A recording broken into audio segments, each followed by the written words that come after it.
I've learned that aging is a very difficult process, particularly for those who really haven't accepted that we probably will age.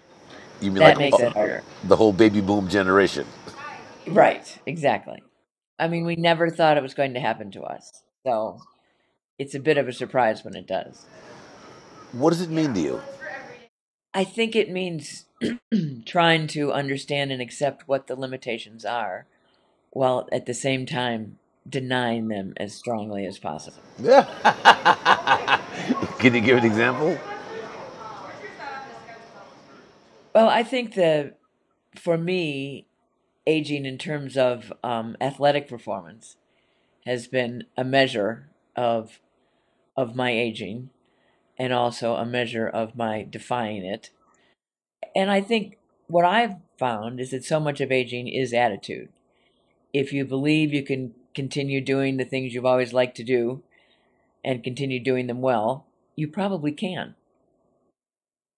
You won your first triathlon world championship at what age? I started doing triathlons when I turned 50.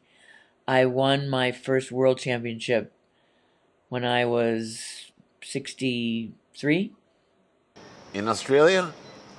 in Australia. 63, 64. Yeah.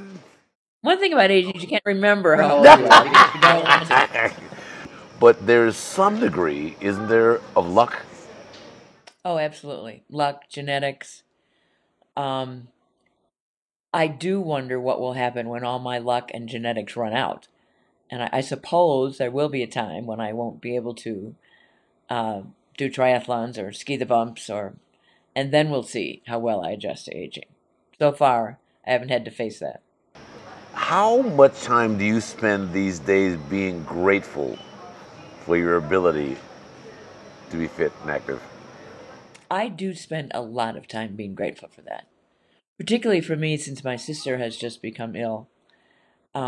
It is just emphasized to me, who is 6 years younger than I am, how grateful I am and lucky I am to have the health that I do. How does that gratitude manifest itself in your life?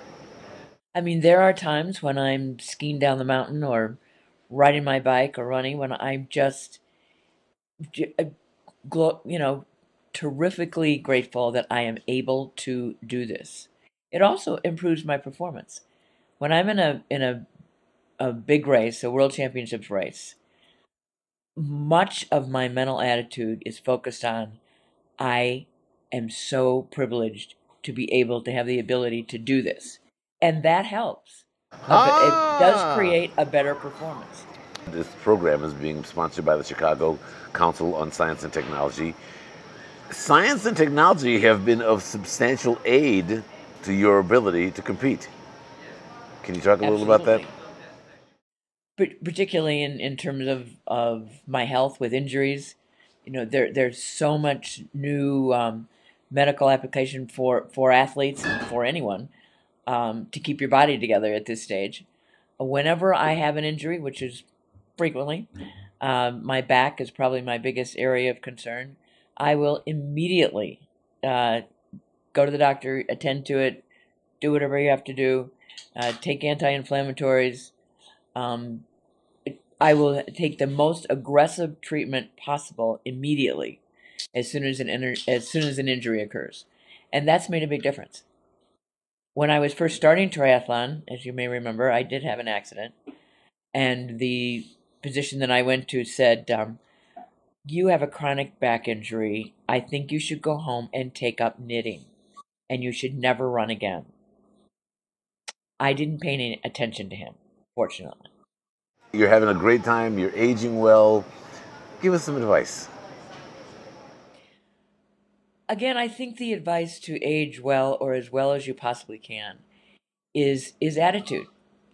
I mean, if you still believe you can do whatever it is you think you can do, that makes a tremendous difference. And when you come up those against those inevitable obstacles, those injuries, or the part of your body falls apart, um, if you simply attack it aggressively and don't listen to the physicians that tell you you can't do it, um, you probably can't.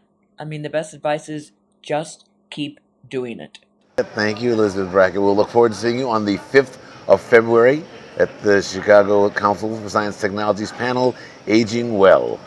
Thank you, Aaron.